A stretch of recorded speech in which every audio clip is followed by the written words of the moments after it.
ನಾಗರ ಪಂಚಮಿ ಆಚರಣೆ ಮಾಡೋದು ಹೇಗೆ?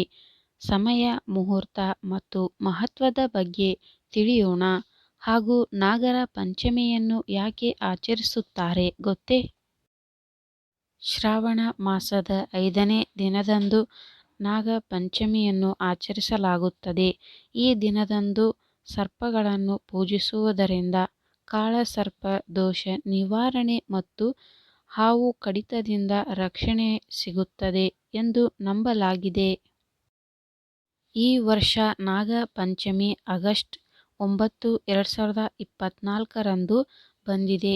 ನಾಗರ ಪಂಚಮಿಯಂದು ಅನಂತ, ವಾಸುಕಿ, ಶ್ರೇಷ್ಠ, ಪದ್ಮ, ಕಂಬಳ, ಶಂಖಪಾಲ, ಕಾಳಿಕ, ತಕ್ಷಕನನ್ನು ಮರಿಸುತ್ತಾ ಸರ್ಪಗಳ ಮೂರ್ತಿಗಳನ್ನು ಪೂಜಿಸಬೇಕು.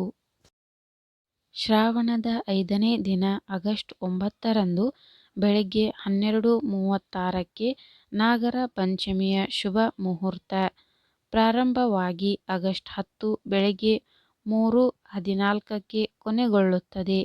ನಾಗರ ಪಂಚಮಿ ಪೂಜೆ ಮುಹೂರ್ತ ಬೆಳಗ್ಗೆ 5:47ರಿಂದ ಬೆಳಗ್ಗೆ 8:27ರವರೆಗೆ 2 ಗಂಟೆ 40 ನಿಮಿಷಗಳ ಕಾಲ ಇರುತ್ತದೆ. ಪುರಾಣಗಳ ಪ್ರಕಾರ ಅಭಿಮನ್ಯುವಿನ ಮಗ ರಾಜ ಪರೀಕ್ಷಿತನು ಹಾವು ಕಡಿತದಿಂದ ಸಾವನ್ನಪ್ಪುತ್ತಾನೆ. ತನ್ನ ತಂದೆಯ ಮರಣದ ಸೇಡು ತೀರಿಸಿಕೊಳ್ಳಲು ಅವನ ಮಗ ಎಲ್ಲ ಹಾವುಗಳನ್ನು ಕೊಲ್ಲಲು ನಾಗಯಜ್ಞೆಯನ್ನು ಮಾಡಿದನು. ಹಾವುಗಳು ರಕ್ಷಣೆಯನ್ನು ಕೋರಿ ಋಷಿ ಆಸ್ತಿಕನಲ್ಲಿ ಆಶ್ರಯ ಪಡೆದವು. ಅವರು ಯಜ್ಞ ನಿಲ್ಲಿಸಲು ರಾಜನ ಮನವೊಲಿಸಿದರು. ಈ ಘಟನೆ ನಡೆದದ್ದು ಶ್ರಾವಣ ಮಾಸದ 5ನೇ ದಿನದಂದು.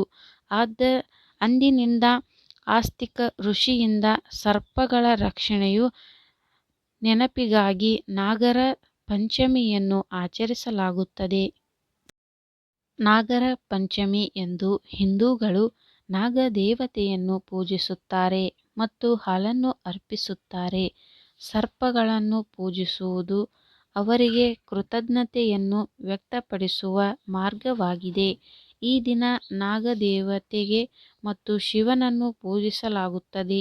ಈ ದಿನದಂದು ಆಚರಣೆಗಳನ್ನು ಮಾಡುವುದರಿಂದ ಪಾಪಗಳಲ್ಲಿ ಒಂದನ್ನು ಶುದ್ಧೀಕರಿಸುತ್ತದೆ, ಆಸೆಗಳನ್ನು ಪೂರೈಸುತ್ತದೆ ಮತ್ತು ಕಾಳಸರ್ಪ ದೋಷಗಳನ್ನು ನಿವಾರಿಸುತ್ತದೆ ಎಂದು ನಂಬಲಾಗಿದೆ. ಈ ಮಾಹಿತಿ ನಿಮಗೆ ಇಷ್ಟವಾದಲ್ಲಿ ಒಂದು ಲೈಕ್ ಮಾಡಿ ಹಾಗೂ ಸಬ್ಸ್ಕ್ರೈಬ್ ಮಾಡಿಕೊಳ್ಳಿ. ಇಂತಹ ಯೂಸ್ಫುಲ್ ವಿಡಿಯೋದೊಂದಿಗೆ ಮತ್ತೆ ಸಿಗೋಣ. ಈ ವಿಡಿಯೋ ಕೊನೆತನಕ ನೋಡಿದ್ದಕ್ಕೆ ನಿಮಗೆಲ್ಲರಿಗೂ ಧನ್ಯವಾದಗಳು.